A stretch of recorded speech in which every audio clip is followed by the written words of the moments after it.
प्यारे बच्चों, Shri Shyam group of education के ऑनलाइन प्लेटफॉर्म पर एक बार सभी बच्चों का स्वागत है।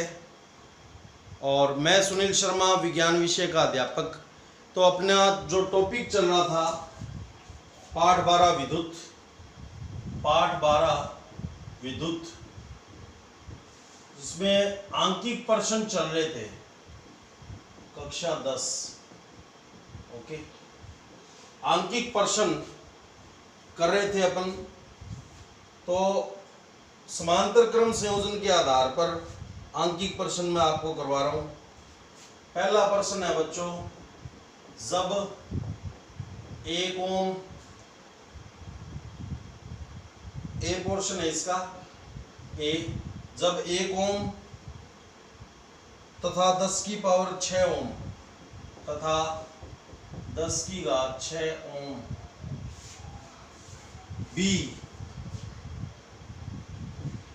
बी पोर्शन है 1 ओम, 10 की घात 3 ओम तथा 10 की घात 6 ओम के प्रतिरोध पार्श्व क्रम में संयोजित किए जाते हैं। के प्रतिरोध पार्श्व क्रम में यानी समांतर क्रम में, पार्श्व क्रम में संयोजित किए जाते हैं। क्रम में संयोजित किए जाते हैं। ठीक है, ए और बी दो कंडीशनें हैं। तो इनके तुल्य प्रतिरोध के संबंध में आप क्या निष्कर्ष निकालेंगे? तो इनके तुल्य प्रतिरोध के संबंध में आप क्या निष्कर्ष निकालेंगे? क्या निष्कर्ष निकालेंगे? ठीक है, अब देखो इसको हल करते हैं। ए पोजीशन हल, पोजीशन ए, मान लेंगे R1 बराबर 1 ओम व R2 बराबर क्या है 10 की घात 6 ओम। चूंकि समांतर क्रम संयोजन है, कौन सा संयोजन है? समांतर क्रम संयोजन है। ठीक है, समांतर क्रम संयोजन है। तो तुल्य प्रतिरोध, परिपथ का तुल्य प्रतिरोध 1/RP बराबर 1/R1 प्लस 1/R2। अब मान छोड़ देंगे इसके, तो 1/1 प्लस 1/10 की घात 6 ओम, यानी 1 के आगे 6 जीरो ओम, तो 1 के आगे 6 जीरो ओम। ओके, अब यहाँ पे भिन्नों के बीच में जोड़ का निशान है, तो लघुत्तम लेंगे। लघुत्तम आ गया 10 की घात 6। ओके, इसमें इसका भाग देना होता है, भाग दिया तो यही आ गया, इसकी इसके साथ गुणा कराई तो 1 के आगे 6 बिंदी, प्लस इससे ये कट गया, 1 आ गया, 1 एकम 1, इसमें ये जोड़ दो तो 1 के आगे 5 जीरो और 1 अपॉन में ये आ जाएगा 1 के आगे 6 जीरो। ठीक है, इसमें इसका भाग देंगे, इसमें इसका क्या देंगे? भाग। अच्छा, ये 1/RP का मान आया है, हमें RP का मान चाहिए। तो RP का मान निकालेंगे। तुल्य प्रतिरोध तो RP है ना, ये तो RP का उल्टा होता है, ध्यान रखिए। ये आने के बाद में इसको उल्टा करना है, तो RP बराबर ये उल्टा हो जाएगा 1 0 0 0 0 0 0 और बट्टे में 1 के आगे 5 जीरो और 1। इसमें इसका भाग देंगे तो ये लगभग 0.1 .999 ओम आएगा। ठीक है, ये इससे बड़ा है तो पहले पॉइंट लगाएंगे, पॉइंट यहाँ पे एक और जीरो दे देगा। ठीक है, फिर 9 तक भाग जाएगा, फिर जो बचेगा उसमें भी पॉइंट जीरो देगा, तो ये कंडीशन चलती जाएगी। ठीक है, ये आरपी का मान आ गया। अब दूसरी कंडीशन में अपने क्या लेते हैं, आप यहां से क्या देख रहे हो, इन दोनों में से सबसे अलगतम प्रतिरोध क्या है, 1 है, और जो समांतर क्रम संयोजन में तुल्य प्रतिरोध का मान है वो 1 से भी क्या है, कम। यानी यहां से हम ये कह सकते हैं कि समांतर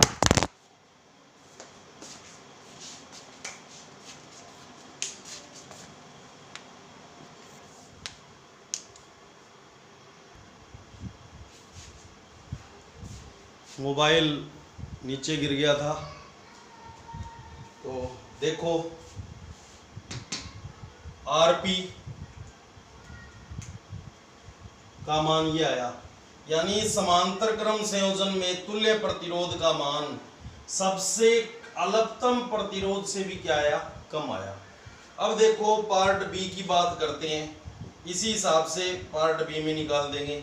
माना R1 बराबर 1 ओम, R2 बराबर 10⁻³ ओम यानी 1000 ओम, व R3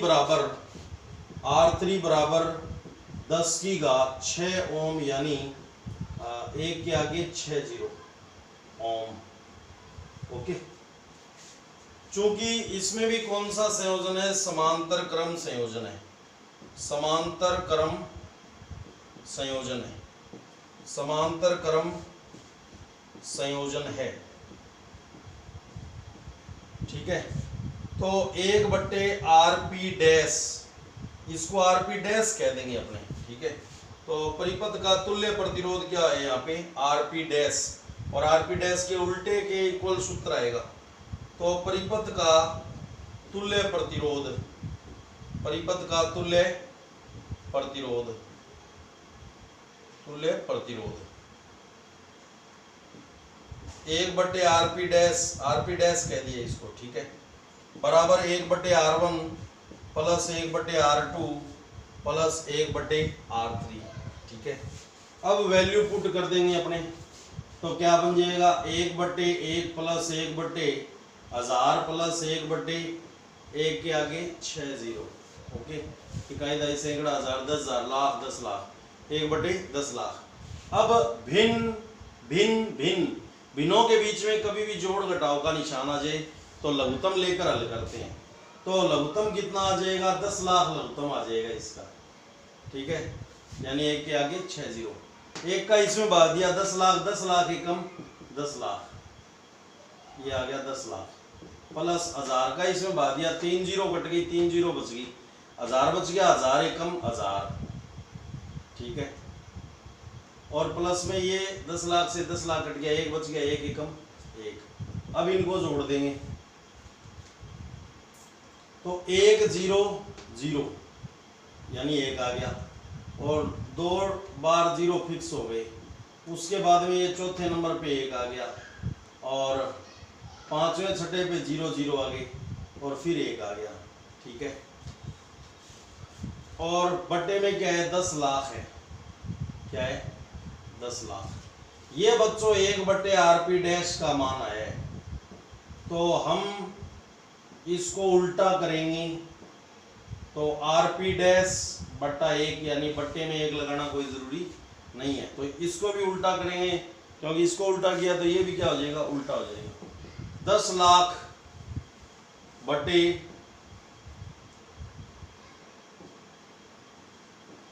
ये। ठीक है, 10 लाख 1001 हो गया। अब इसमें इसका भाग देंगे तो लगभग 0.99 ही आएगा। कितना आएगा, 0.999, यह आएगा 0.999 आरपी डैश का मान। अब यहाँ पे इस बी पार्ट में देखो, जो एन सुर आया है वो सबसे अधिकतम प्रतिरोध से भी क्या है, कम है। तो निष्कर्ष क्या निकला, इसके नीचे इसने पूछा था तुल्य प्रतिरोध के संबंध में आप क्या निष्कर्ष निकालोगे। तो निष्कर्ष ये निकलता है कि समांतर क्रम संयोजन में परिपथ का तुल्य प्रतिरोध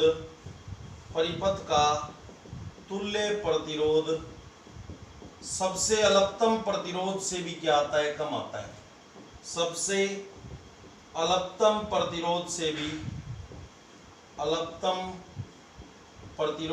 भी कम आता है। ठीक है, ये निष्कर्ष निकला, यानी ये न्यूमेरिकल हो गया पूरा। अब मैं आपको एक बच्चों बात एक और बता देता हूं कि श्रेणी क्रम संयोजन में क्या होता है। श्रेणी क्रम संयोजन में मैं यहाँ पे आपको बता रहा हूं, मान लिया 2 ओम का, 3 ओम का, 4 ओम का प्रतिरोध श्रेणी क्रम में जुड़ा हुआ है। तो तुल्य प्रतिरोध परिपथ का RS, resistance of series combination, परिपथ का तुल्य प्रतिरोध, total resistance in series combination, RS क्या आएगा, R1 plus R2 plus R3, यानी 2 प्लस 3 प्लस 4, 2 3 5 5 4 9, यानी 9 ओम आया। तो इसका उल्टा इसमें होता है। श्रेणी क्रम संयोजन में परिपथ का तुल्य प्रतिरोध का मान सबसे अधिकतम प्रतिरोध से भी अधिक होता है। श्रेणी क्रम संयोजन में तुल्य प्रतिरोध का मान सबसे अधिकतम प्रतिरोध से भी अधिक होता है, और समांतर क्रम संयोजन में परिपथ के तुल्य प्रतिरोध का मान सबसे अधिकतम यानी सबसे कम प्रतिरोध से भी क्या होता है, कम होता है। ठीक है, तो यही तो कारण है बच्चों कि एमिटर का प्रतिरोध क्या होता है, कम। ठीक है, तो हम उसको कौन से क्रम में जोड़ते हैं, श्रेणी क्रम में। और वोल्टमीटर का प्रतिरोध ज्यादा होता है, और हम किसी भी हालात में प्रतिरोध ज्यादा नहीं चाहते, धारा के मार्ग में उत्पन्न बाधा ज्यादा नहीं चाहते, इसलिए एमिटर का प्रतिरोध कम होने के कारण उसको किस में जोड़ा जाता है, श्रेणी क्रम में संयोजित किया जाता है।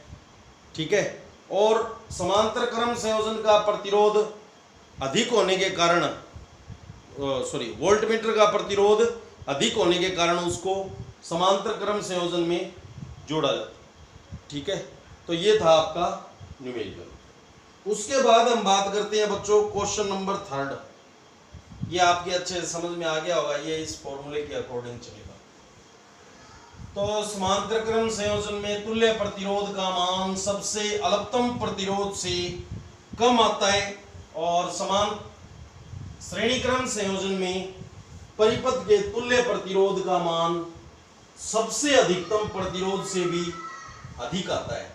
ये हमेशा याद रखोगे, यानी आपको अगर सर्किट का प्रतिरोध कम चाहिए तो आप कौन से क्रम में उसको संयोजित करोगे, समांतर क्रम में।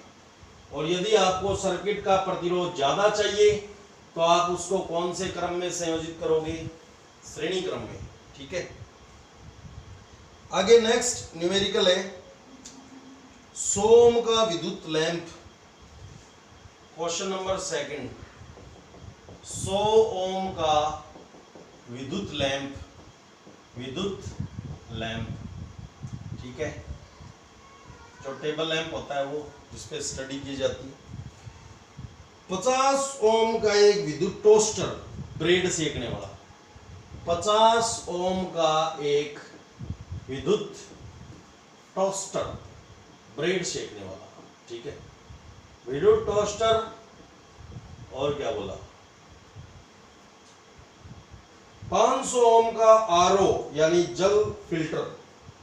500 ओम का एक जल फिल्टर, 500 ओम का एक जल फिल्टर,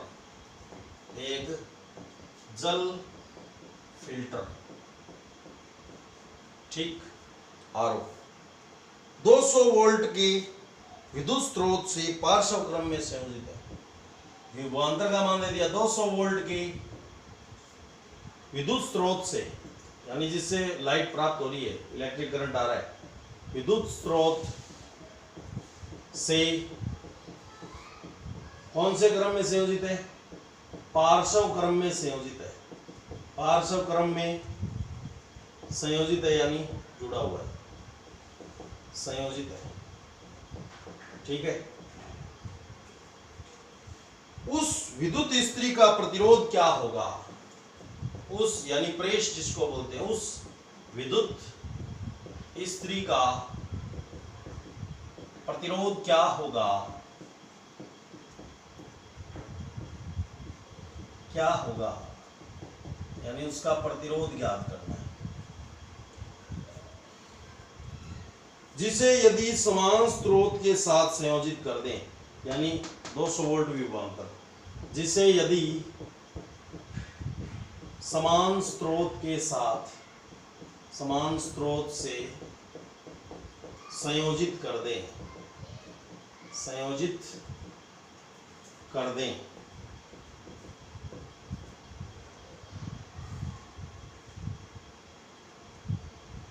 तो वह उतनी धारा लेती है जितनी तीनों युक्तियां लेती है। तो वह उतनी ही धारा लेती है, उतनी ही धारा लेती है जितनी तीनों युक्तियां लेती है, तीनों युक्तियां लेती है। ठीक है। इस विद्युत स्त्री से कितनी विद्युत धारा प्रवाहित होती है? इस विद्युत स्त्री से कितनी धारा प्रवाहित यानी बहती है, प्रवाहित होती है। ठीक है। तो मैं आपको बता दूं बच्चों, मान लेंगे जल विद्युत लैंप का R1 मान लिया 100 ओम, 50 ओम जो है उसको मान लिया R2 जो कि विद्युत टोस्टर का है, और जल फिल्टर का मान लिया हमने R3, वो कितना 500 ओम। वह विभवांतर V का मान कितना है? विभवांतर V आवेशों को मिलने वाला धक्का 200 वोल्ट। क्लियर? चूंकि समांतर क्रम संयोजन है, कौन सा संयोजन है? समांतर क्रम संयोजन है, तो सर्किट का टोटल रेजिस्टेंस फाइंड करेंगे, तुल्य प्रतिरोध फाइंड करेंगे, परिपथ का तुल्य प्रतिरोध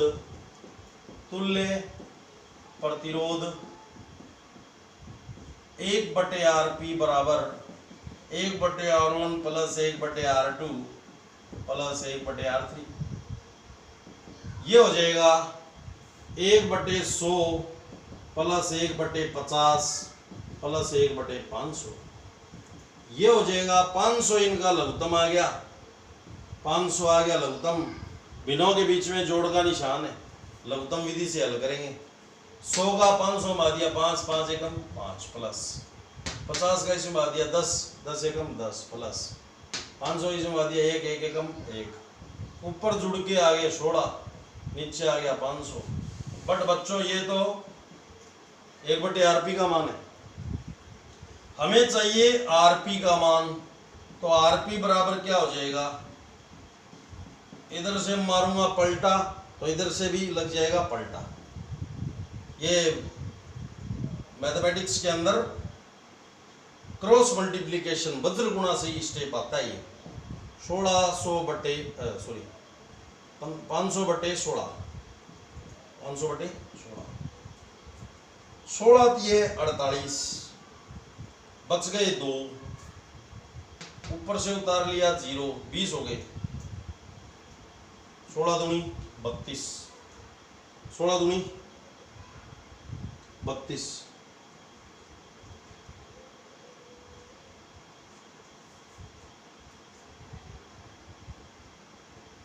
नहीं 16 दूनी 32 तो ज़्यादा हो जाए, 20 ही है। 16 एकम 16, बच गए 4, पॉइंट दे दिया 0, हो गए 40। 16 दूनी 32, बच गए 8, पॉइंट दे दिया 0, 80, 16 5 80। आरपी का मान आ गया 31.25 ओम। ये टोटल सर्किट की रुकावट है, ठीक है। अब विद्युत इस्त्री उतनी धारा लेती है, विद्युत इस्त्री है वो उतनी धारा लेती है, समान स्रोत से इसको जोड़ दिया जाए तो विद्युत इस्त्री उतनी धारा लेती है जितनी, कौन लेता है, ये तीनों उपकरण लेते हैं, ठीक है। तो विद्युत इस्त्री प्रतिरोध भी उतना ही देगी जितना ये तीनों प्रतिरोध देंगे। तो विद्युत इस्त्री का प्रतिरोध, विद्युत इस्त्री का प्रतिरोध क्या होएगा, आरपी। आरपी बराबर क्या होएगा, 31.25 ओम। ये आरपी का मान आ गया। विभवांतर वही है, सेम, ठीक है।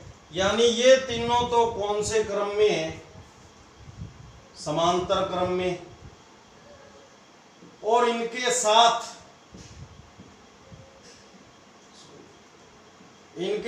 विद्युत इस्त्री कौन से क्रम में संयोजित है, श्रेणी क्रम में। इनका प्रतिरोध जो है, इनमें जो टोटल धारा आई बह रही है, यहां से आई 3 भागों में बट गई, 1 2 3, तीनों में अलग अलग चली गई, वाई सिरे से निर्गत हुई तो ये आई है। अब इनमें इस विद्युत इस्त्री के अंदर जो धारा बह रही है वो उतनी धारा बह रही है जितनी इन तीनों उपकरणों में बह रही है।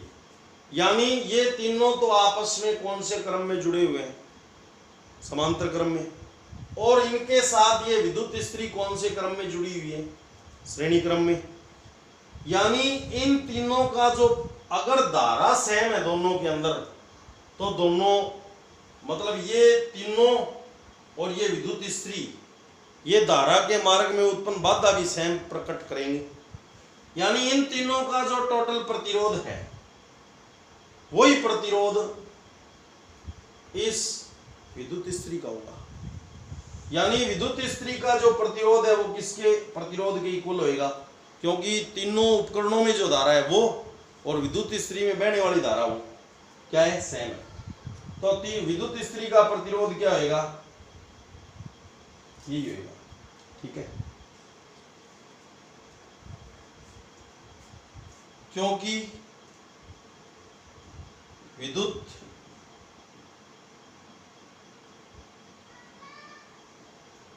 इस्त्री में प्रवाहित धारा किसके बराबर है,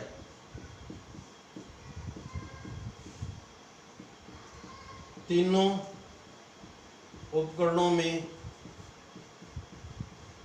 प्रवाहित धारा के समान है। प्रवाहित धारा के क्या है,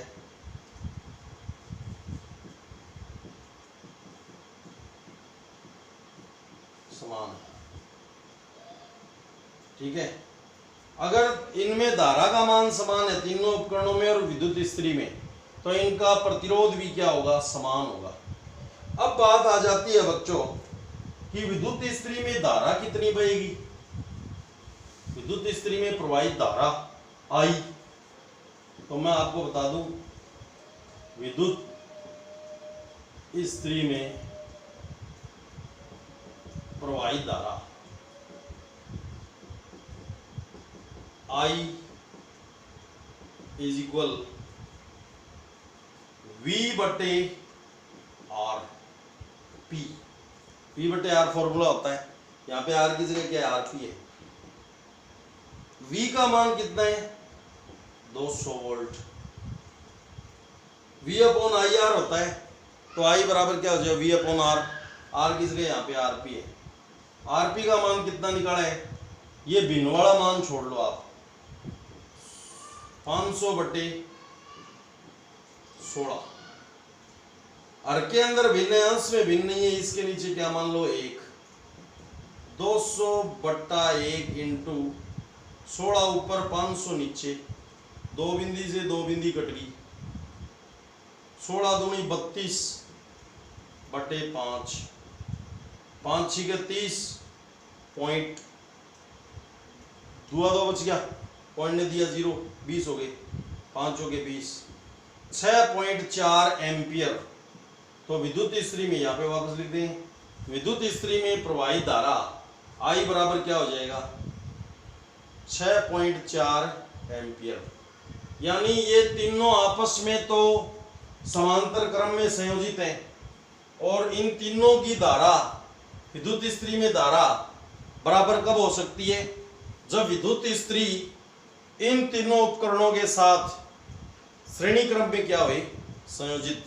क्योंकि हम जानते हैं कि श्रेणी क्रम संयोजन में प्रत्येक चालक तार में धारा का मान क्या रहता है, समान, और प्रत्येक चालक तार के सिरों पर विभवांतर का मान क्या होता है, भिन्न भिन्न होता है। यानी ये तीनों समांतर क्रम में और इनके साथ जो विद्युत स्त्री है वो श्रेणी क्रम में संयोजित है, तभी उनमें बहने वाली धारा बराबर हो सकती है, और धारा बराबर है तो डेफिनेटली उनका प्रतिरोध भी क्या होएगा, बराबर होएगा। ठीक है, उसके बाद नया क्वेश्चन,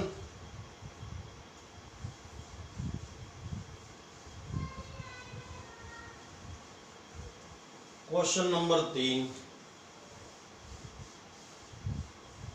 ये केवल आपको बताया ही हुआ है कि क्या क्या करना है आपको, वो इसका सीधा सीधा उत्तर ही देना है। श्रेणी क्रम संयोजन करने के स्थान पर विद्युत युक्तियों को या विद्युत उपकरणों को, क्वेश्चन नंबर 3, श्रेणी क्रम संयोजन के स्थान पर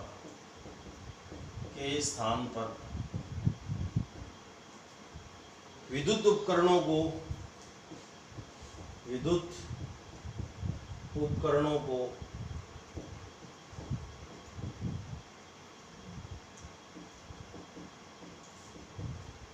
समांतर क्रम में संयोजित क्यों करना चाहिए।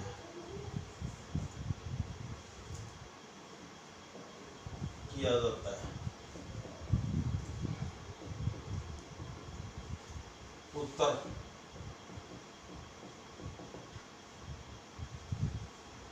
निम्न लाभ है इसके। समांतर क्रम संयोजन में प्रत्येक विद्युत उपकरण को स्विच का प्रयोग करके उसकी इच्छा अनुसार धारा प्रवाहित कर सकते हैं। जैसे एक बल्ब है, ठीक है, उसको कम धारा चाहिए। एक रेफ्रिजरेटर यानी फ्रीज है, उसको ज्यादा धारा चाहिए। एक एसी है, उसको एयर कंडीशनर वातानुकूलन यंत्र, उसको ज्यादा धारा चाहिए। तो कहने का मतलब इन सभी को अलग अलग धारा चाहिए। तो स्विच का और आपको पता है कि समांतर क्रम संयोजन में धारा का मान क्या होता है, भिन्न भिन्न होता है। तो हम स्विच का प्रयोग करके प्रत्येक विद्युत उपकरण को उसकी आवश्यकता अनुसार क्या कर सकते हैं, धारा प्रवाहित कर सकते हैं। अगर ये श्रेणी क्रम में संयोजित होता तो अगर एसी के हिसाब से धारा जाती तो इन दोनों का धुआं निकल जाता, और इनके हिसाब से धारा जाती तो एसी कार्य नहीं करती। समझ में आ गई बात।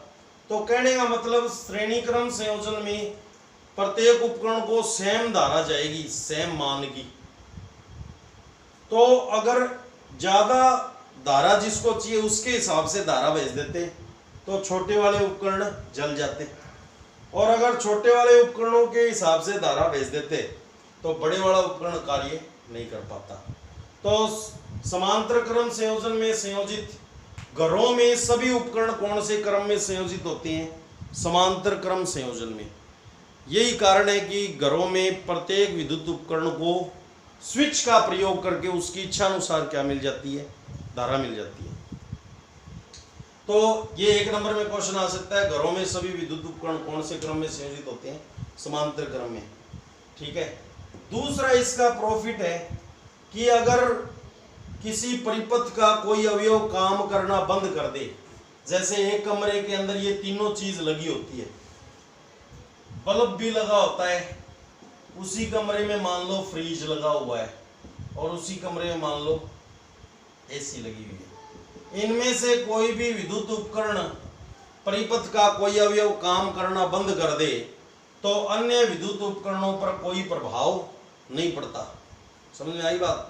समांतर क्रम संयोजन में जोड़ने का दूसरा लाभ क्या है कि परिपथ का कोई एक अवयव काम करना बंद कर दे, जैसे बल्ब फ्यूज हो जाए, तो पंखे पे और अन्य उपकरण जो उस कमरे में जो परिपथ है वो अन्य उपकरण काम करना बंद नहीं करेंगे, क्योंकि इसमें प्रत्येक विद्युत उपकरण को अलग अलग विद्युत धारा भेजी जाती है। जबकि श्रेणी क्रम संयोजन में अगर मान लिया जो विवाह उत्सवों पे बल्ब लगे होते हैं, आपने देखा होगा कई व्यक्तियों की जो लड़ी होती है वो आधी जलती है और आधी क्या हो जाती है, बंद हो जाती है, क्योंकि जो बल्ब लगे होते हैं वो कौन से क्रम में संयोजित होते हैं, वो श्रेणी क्रम में संयोजित होते हैं। तो परिपथ का कोई बल्ब खराब होने पर परिपथ का संबंध विच्छेद हो जाता है और उससे आगे के उपकरण कार्य करना बंद कर देते हैं। जबकि समांतर क्रम संयोजन में ऐसा नहीं होता, परिपथ का कोई एक अवयव काम करना बंद कर दे, खराब हो जाए, तो अन्य उपकरणों पर कोई प्रभाव नहीं पड़ता। और तीसरा ये भी हो सकता है कि समांतर क्रम संयोजन में प्रत्येक विद्युत उपकरण को समान वोल्टता प्राप्त होती है, यानी विभवांतर यानी वोल्टता, समान वोल्टता क्या होती है, प्राप्त होती है। तो 3 मेन रीजन है कि समांतर क्रम संयोजन में विद्युत उपकरणों को स्विच का प्रयोग करके उनकी आवश्यकता अनुसार विद्युत धारा प्रवाहित की जा सकती है। नंबर 2, परिपथ का कोई विद्युत उपकरण खराब होने पर अन्य विद्युत उपकरणों पर कोई प्रभाव नहीं पड़ता। ठीक है। नंबर 3, समांतर क्रम में जुड़े प्रत्येक विद्युत उपकरण को समान वोल्टता प्राप्त होती है। ठीक है।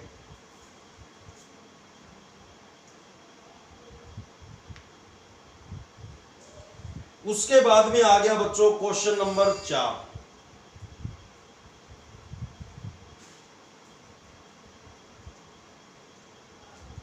तो क्वेश्चन नंबर 4 आपको नेक्स्ट वीडियो में करवाएंगे, वो भी न्यूमेरिकल है। धन्यवाद। तो आप इतना ये समझ गए होंगे, आप किताब से और ये जो वीडियोज़ हैं इनकी हेल्प से घर पे स्टडी करें। थैंक्स।